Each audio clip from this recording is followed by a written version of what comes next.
o CFR se consolida. Esse foi o período no qual o CFR começou a ter uma real influência nos Estados Unidos.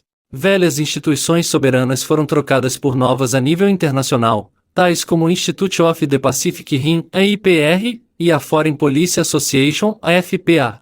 Sob a ordem do IPR, a China foi entregue por George Marshall aos comunistas. O controle exercido pelos Illuminati sobre a União Soviética foi claramente ampliado pela guerra. Projetos tais como aquele de Lend-Lease e as decisões tomadas em Yalta por Stalin, Roosevelt e Churchill consolidaram por sua vez o sistema soviético. A Guerra Fria, bem encenada, que se seguiu entre o Império Soviético e as nações ocidentais, reforçou a posição dos Illuminati no resto do mundo. As guerras da Coreia e do Vietnã foram tramadas para evitar um confronto direto entre americanos e russos. Ao mesmo tempo, isso permitiu justificar a existência de serviços de segurança nacional, tais como a CIA, a Central Intelligence Agency, a National Security Agency, a NSA, e o NSC. As operações ocultas da CIA começaram no início dos anos 50. Os dirigentes dos governos dos outros países que não estavam ainda sob o controle dos Illuminati deveriam ser trocados por aqueles que os Illuminati escolheriam. Alguns senadores americanos duvidaram e espantaram-se, assim como o senador McCarthy, de que houvesse tantos comunistas nos cargos elevados do governo dos Estados Unidos. McCarthy fundou a Un-American Activities, a audiência na casa sobre as atividades não americanas, e pode descobrir algumas atividades comunistas, mas a mídia lançou no descrédito. Eis aí um método que assegura o sucesso e que teve suas provas, naquele que descarta os desmancha-prazeres. Mais tarde, McCarthy começou a investigar sobre a CIA. Se ele tivesse avançado mais, talvez tivesse evitado o atentado contra J. F. Kennedy. O Comitê dos 300 ficou muito inquieto quando McCarthy decidiu colocar William Bund diante do Comitê de Investigação. Sua citação teria permitido descobrir as boas relações existentes entre a CIA e o Serviço Secreto Britânico. O RIA escolheu Allen Dulles para afastar McCarthy. Dulles deu a Richard Ells e Patrick Lima a missão de ocupar-se de McCarthy. Eisenhower deu a mesma missão ao general Mark Clark, membro do CFR, para que McCarthy não se ocupasse mais da CIA. Clark persuadiu McCarthy que existia uma comissão de supervisão especial que vigiava a CIA. McCarthy interrompeu então suas investigações. Ele era conhecido pela caça às bruxas, e como advogado, defendia numerosas famílias da máfia de Nova York. Tinha também uma amizade profunda com o chefe homossexual do FBI J. Edgar Hoover. Ele organizou para Hoover encontros com travestis nos hotéis de Nova York. Richard Ells e Allen Dulles tomaram o cargo, mais tarde, da direção da CIA. Capítulo 39. O atentado contra Kennedy. Os motivos do atentado contra J. F. Kennedy são objeto de violentas especulações desde novembro de 1963. Sabemos que o jovem presidente se preparou para escolher sua própria orientação concernente às questões de grande importância estratégica, o que se opunha fortemente aos poderosos interesses políticos e financeiros do establishment.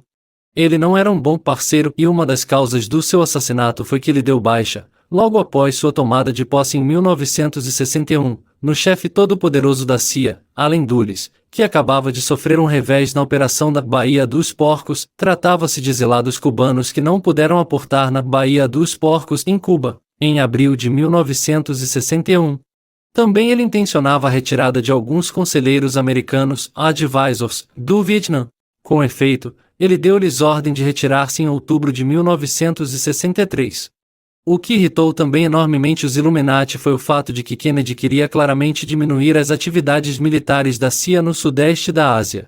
Ele notificou ao Congresso em 18 de julho de 1963 que intencionava pôr em aplicação toda uma série de disposições para acabar com o déficit dos pagamentos dos Estados Unidos.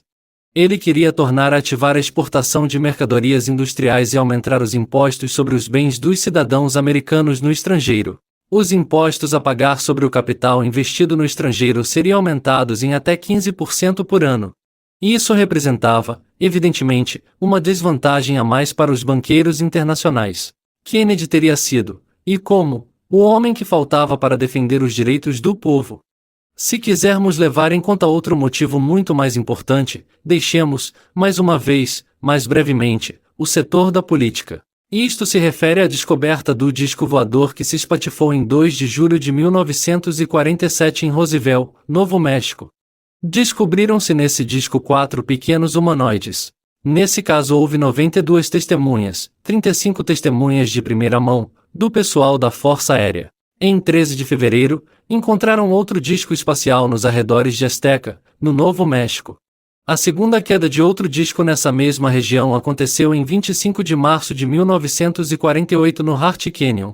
O disco tinha 33 metros de diâmetro, e era fabricado com um metal que nunca tinha sido visto antes, e nele foram encontrados 16 mortos que mediam perto de 1,20 metros. Em 1949, outro disco foi encontrado em Roswell, e um dos passageiros sobreviveu. Um oficial da aviação recebeu a ordem de enviá-lo a Los Alamos, onde se encontravam, nessa época, as instalações mais seguras das Forças Armadas dos Estados Unidos. Descreveram o passageiro como um humanoide reptiloide com certas características próprias aos insetos. Denominaram-no simplesmente Ebb, a extraterrestral biological entity. Ebb relatou que os de sua raça faziam visitas à Terra já há 25 mil anos, que eles vinham de um sistema de uma estrela dupla, que seu planeta era desértico e que o Sol deles ameaçava desaparecer. Ele disse também que dispunham de bases subterrâneas em diferentes países da Terra. Ebb ensinou ao jovem coronel que lhe tinha acompanhado a existência da reencarnação e a sobrevivência da alma, que correspondem às leis do universo. Tudo foi anotado e reunido sob o código Yellow Book. Procurou-se entrar em contato com a raça Ebb, mas sem sucesso. Esse projeto tinha o nome de Sigma. No fim de 1951, Ebb adoeceu gravemente. Como as funções biológicas de seu corpo dependiam do fornecimento de clorofila, apelaram a um botânico, o Dr. Guilhermo Mendoza, para tratá-lo. Ebb ficou em Los Alamos até sua morte, em 18 de junho de 1952, por um motivo desconhecido. O coronel que cuidava dele teria chorado com sua morte. Ele o teria amado como um filho. Mais tarde, sob o projeto Robertson Panel, adaptaram esse acontecimento no cinema. O filme teve o título E. Esse filme de ficção científica tinha por finalidade familiarizar o público com esse acontecimento real. Em 6 de dezembro de 1950, outro disco, a de 30 metros de diâmetro, caiu perto de Laredo, no Texas. Encontraram nos destroços um passageiro calcinado de 1,30 metros com uma cabeça extremamente grande. Esse incidente suscitou uma viva emoção pelas fotos divulgadas. Em maio de 1953, recuperaram em Kingman, no Arizona, outro disco, que media desta vez somente 10 metros de diâmetro. Nele havia 4 mortos, os quais também foram enviados, como os outros, a Wright-Patterson Air Force Base, a Hangar 18. Como dizem tão justamente os americanos, em reality sometimes stranger than fiction. A realidade ultrapassa por vezes a própria ficção. Desde a primeira queda, muitas organizações secretas foram criadas. Elas ocupavam-se de tudo o que dizia respeito aos OVNIs. A mais importante foi a Operação Majestic 12, fundada em 12 de setembro de 1947 pelo presidente Truman, e da qual dependiam todos os outros projetos. A Majestic é o nome do código para o presidente. Entre os membros havia o Dr. Vannevar Bush, conselheiro científico do presidente, o ministro da Defesa Florestal e também, mais tarde, Nelson Rockefeller, Allen Dulles, chefe da CIA e J. Edgar Hoover, chefe do FBI. Os outros faziam parte do CRF. Todos os 12 eram também membros da Jason Society ou Jason Sofolars, da elite da Ordem Skull e Bones. A sede do grupo, situada em Maryland, é acessível somente por via aérea e é conhecida pelo nome de Country Club pelos círculos dos iniciados. Os projetos concebidos sob a direção do Majestic 12 eram, entre outros, os seguintes. 1. O projeto MAGI, a Majority Agency for Joint Intelligence. Esse serviço reuniu todas as informações concernentes aos serviços secretos. MAGI significa controlado por MAGI em colaboração com a CIA, a NSA, o DIA, a Serviço de Informações da Defesa do país, e o Naval Intelligence, a Serviço Secreto da Marinha. O projeto SINE tinha o estudo dos fenômenos OVNIs. Mais tarde, esse projeto tomou o nome de Projeto GRUD, pode ser devido às numerosas partes de corpos humanos que foram encontrados em 2 das naves. 2. O projeto Blue Book, refere-se ao resgate de objetos voadores tombados na Terra, e de acordo com o projeto Robertson Panel, que visa desinformar intencionalmente o público. 3. O Projeto Sigma, trata da comunicação com a raça de Ebb. 4. O Projeto Salbird, refere-se à tecnologia de objetos voadores extraterrestres para tentar pilotar um desses objetos. 5. O Projeto Aquarius, serve de cobertura para coordenar os programas de pesquisa e de contatos com os extraterrestres. 6. O Projeto Garnet, estuda a influência dos extraterrestres sobre a evolução humana. 7. O Projeto Pounce, que trata dos despojos das naves espaciais que caíram e dos exames biológicos feitos com os corpos dos passageiros. 8. O Projeto Redlig, que decide sobre os ensaios a serem feitos em voo com as naves espaciais que foram encontradas ou que foram deixadas à disposição pelos extraterrestres. Esse projeto está mantido, neste momento, no domínio de Área 51 Groom Lake, em Nevada. 9. O Projeto Luna, nome do código para a base extraterrestre na Lua que foi observada e filmada pelos astronautas do Apollo. Aí exploram uma mina e guardam as grandes astronaves em formato de charuto. 10. As Delta Forces, são unidades especialmente formadas para esses projetos. Segundo a informação de William Cooper e George Segal, a CIA teria sido criada especialmente para dissimular a existência dos extraterrestres. Segundo W. Cooper e G. Segal, o grupo da elite secreta internacional da Bilderberger, que estudaremos no decorrer deste livro, foi criada também para ocultar os contatos estabelecidos com os extraterrestres. Entretanto, só falarei sobre os Bilderberger do ponto de vista político. O que esperam, pois, de nós os extraterrestres? Por que eles não se dirigem aos dirigentes ou ao presidente de um país? Eles o fizeram. E foram muitos que o fizeram.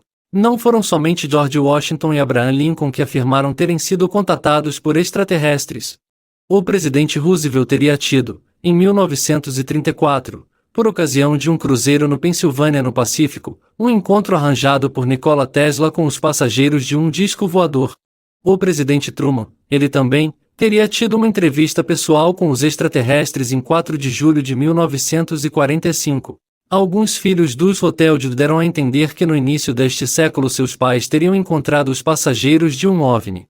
Mas os relatórios que temos só emanam de pessoas isoladas que aceitaram contá-los e pô-los por escrito.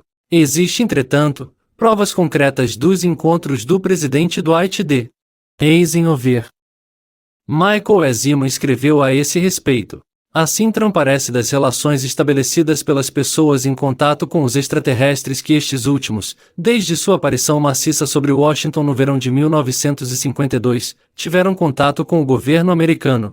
E ainda, eles encarregaram diferentes pessoas, entre outras George von Tassel, para enviar mensagens ao presidente. Após as eleições presidenciais do outono de 1952, foi o general Dwight D. Eisenhower que ocupou o lugar de presidente. Anteriormente, durante sua carreira militar, ele já havia sido informado das quedas dos OVNIs em Roosevelt, Azteca e Laredo, que aconteceram entre 1947 e 1950. Após sua eleição em 18 de novembro de 1952, ele recebeu um relatório sobre a situação da Comissão Governamental Majestic 12, que havia sido encarregada por seu predecessor Truman de examinar os destroços dos OVNIs recuperados. A comissão recomendou ao presidente segredo absoluto por motivo de segurança nacional. O lugar escolhido para que Eisenhower estabelecesse seu contato foi a base Edwards da Força Aérea, em Muroc, na Califórnia. Demonstrações de OVNIs já se tinham desenrolado nesse lugar há meses, e como veremos, até há anos. Item em 8 de julho de 1947, 4 diferentes objetos não identificados em forma de disco foram vistos sobre Muroc AFB no terreno de ensaios secretos de Rogers Dry Lake. Item em 31 de agosto de 1948, um grande objeto com uma cauda de chamas azuis, longa, com mais de 1 quilômetro, passou sobre Muroc a 17.000 metros de altitude. Item em 14 de julho de 1950, um piloto da Marinha e diferentes pilotos civis observaram uma astronave em forma de charuto a 40 km a leste de Muroc. Item em 10 de agosto de 1950, Robert Vicor, físico da Marinha, observou com seu telescópio um grande objeto em forma de disco que manobrou perto de Edwards. Em 30 de setembro de 1952, um fotógrafo especializado de Kibbemer e 2 outras testemunhas observaram 2 objetos em formato de bola, ligeiramente achatada, manobrando acima de Edwards. UFO, Die Contact, OVNIs, o contato, P55 e seguintes. 20 de fevereiro de 1954 foi o dia D. Esse acontecimento está confirmado por filmagens e por diferentes testemunhos, entre eles, o de Gerald Light, do poderoso grupo de mídia CBS, Conde de Clancerty, membro da Câmara Alta dos Lordes na Inglaterra, William Cooper, ex-agente secreto, Paul Salomon, membro pessoal da aeronáutica, e muitos outros que estavam estacionados nessa época, em Muroc e Edwards. Nesse dia, todos os oficiais, inclusive o comandante, correram para a torre de controle para observar um grande disco de 60 metros a 100 metros de diâmetro que planava acima da pista de decolagem. Eles ficaram observando durante horas até que todos da base, até o último, ficassem a par. O disco fazia manobras de voo desafiando todas as regras da física, ele deslocava-se de baixo para cima, de um lado para outro, em ângulo reto, etc. Um pouco mais tarde, eram no total 5 objetos voadores, 3 em formato de disco e 2 em formato de charuto. Eisenhower chegou à base, de avião, ele fazia nesse momento, um tratamento ao lado de Palm Springs. Ele e todo o pessoal da base foram testemunhas da descida de um pequeno grupo de ocupantes, que se aproximaram deles. Eles tinham um aspecto humanoide, seu tamanho era mais ou menos como o dos seres humanos, eram loiros e falavam inglês. Eles propuseram seu auxílio para o desenvolvimento espiritual da humanidade com a condição, disseram eles, de que aceitássemos destruir nossas armas atômicas. Eles não estavam prontos a colocar à nossa disposição sua tecnologia, pois não éramos capazes de utilizar sequer a nossa como humanos responsáveis. Eles pensavam que qualquer tecnologia nova só serviria para matar-nos mutuamente. Essa raça explicou que estávamos num caminho de autodestruição, que deveríamos cessar de destruir-nos, de poluir a terra, de explorar as riquezas minerais. Deveríamos viver em harmonia com a criação. Era capital para nós aprendermos a considerar-nos como cidadãos de uma família planetária e que tínhamos o dever de comportar-nos como tal. Devíamos abandonar o mais rápido possível nossa crença de podermos agir do nosso jeito. Não poderíamos entrar em contato com eles a não ser que começássemos a conduzir-nos como cidadãos de um sistema planetário. Eles também eram parte dessa família planetária, e deveríamos tratá-los assim, a eles e a todos os nossos semelhantes sobre a Terra. Desde que tivéssemos aprendido a manter relações de paz com todas as outras nações, poderíamos conseguir relações interplanetárias. Todas as pessoas presentes mantiveram-se céticas em face a essa linguagem, principalmente no que se referia à exigência imperativa do desmantelamento nuclear. Ninguém poderia imaginar que um desarmamento pudesse ser de interesse dos Estados Unidos. Todos temiam por se encontrarem sem defesa diante dos extraterrestres. A oferta foi recusada. Os extraterrestres declararam então que continuariam a manter contato somente com indivíduos isolados enquanto os humanos não os aceitassem. Foi então que fizeram uma demonstração de suas possibilidades técnicas que impuseram respeito ao presidente, que se mantinha lá, paralisado, dentro de seu círculo. Eles mostraram suas naves espaciais ao presidente e provaram também sua capacidade de tornar-se invisível. Eisenhower sentiu um mal-estar. Ninguém podia vê-los, mas todos sabiam que eles estavam lá. Em seguida os estrangeiros entraram em suas naves e decolaram. O astronauta americano Gordon Cooper confirmou esse acontecimento e contou que viu um filme, durante seu serviço, mostrando uma aterrissagem de OVNIs numa base da Força Aérea na Califórnia nos anos 50. Encontrareis nos livros de Michael S. M. UFOs, Die Beweise, OVNIs, As Provas, e UFOs, Die Contact, OVNIs, o contato, toda a história nos mínimos detalhes assim como as respostas a todos os comos e porquês. Ele teve o trabalho de fazer um resumo de mais de 50 livros e especialmente de livros americanos dos documentos com numerosas e excelentes fotos. UFOs, Die Beweise contém os documentos secretos da CIA que ficaram acessíveis ao público graças ao Freedom of Information Act ao final de 30 anos de segredo. Houve outros contatos com governadores, mas seria preciso tomar conhecimento de todos esses contatos para ter um apanhado da diversidade dos temas referentes aos OVNIs. Existem também vídeos que contêm em particular a aterrissagem de uma nave em 1964, na base da Força Aérea Loma. Esses vídeos estão mencionados na literatura complementar. Voltemos agora a Kennedy. Após ter sido eleito presidente e ter sido informado a respeito dos OVNIs recuperados e dos projetos secretos que incluíam o estudo dos sobreviventes, ele quis tornar essas informações públicas. Forrestal, ministro da Defesa e membro do Majestic 12, já tinha procurado fazê-lo antes. Ele foi atirado pela janela do hospital com um lençol ao redor do pescoço em 22 de maio de 1949. Kennedy teve direito a um tratamento similar. Ele foi assassinado em 22 de novembro de 1963 em Dallas, no Texas. O primeiro tiro de fuzil veio efetivamente do entreposto, mas esse não foi mortal. O tiro mortal foi dado pelo motorista de seu próprio carro, o agente da CIA William Greer, que visou a cabeça de Kennedy com uma arma própria da CIA. Quando assistimos em câmera lenta o filme original do atentado e prestamos atenção no motorista, vê-se claramente que ele se vira com a arma na mão, atira, e é então que a parte de trás da cabeça de Kennedy arrebenta. Nos filmes projetados na maior parte dos países ocidentais, o motorista não aparece. Numa emissão da ARD, a primeira cadeia de televisão alemã, a Spiegel TV, em 21 de novembro de 1993, experimentou convencer os espectadores que o atentado nada tinha a ver com a CIA, enquanto que a RTL difundia quase no mesmo momento uma notícia contrária. Sem fazer comentários, mostraram nas duas cadeias uma só vez o filme por inteiro. Nos filmes seguintes, não estava mais o chofer, mas aquele que sabia onde fixar sua atenção podia reconhecer no filme original o motorista atirando com sua arma.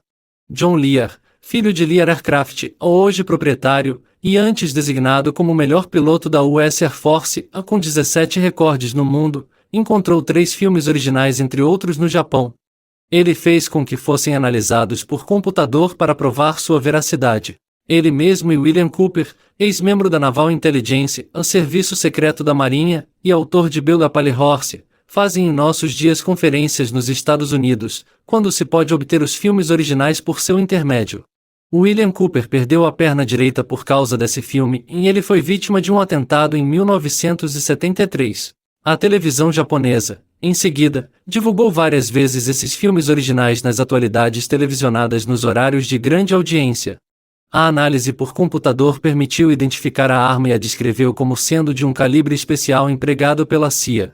Quanto à bala, tratava-se igualmente de um projétil especialmente concebido para a CIA, o qual explodiu no cérebro de Kennedy e provocou sua desintegração.